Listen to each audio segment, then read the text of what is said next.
很吵根本就睡不着，好烦哦。打呼很吵是吗？对啊，很吵对，你是谁啊？我是睡眠专家刘董。打呼既然都打到睡不着，让我来帮你科普一下吧。那打呼其实有分成3种，这是第一种声音。这个虽然吵，但是不恐怖。第二种，这种很紧的声音，这个才恐怖。那另外一种很奇葩的是这样，好像这个就有可能是气中止。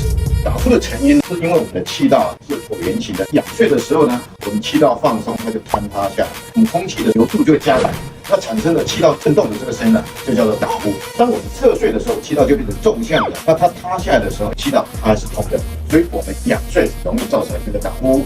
那侧睡呢，就比较不打呼。所以千万不要忽略打呼。打呼是一种慢性的缺氧。那睡觉缺氧，你看所有的机能都容易老化，血压会飙高，心血管疾病都跟着来。打呼除了去医院检查之外呢，其实枕头非常的重要。打呼枕头千万不要买错哦，请指明长庚医院合作研发的侧睡体安枕。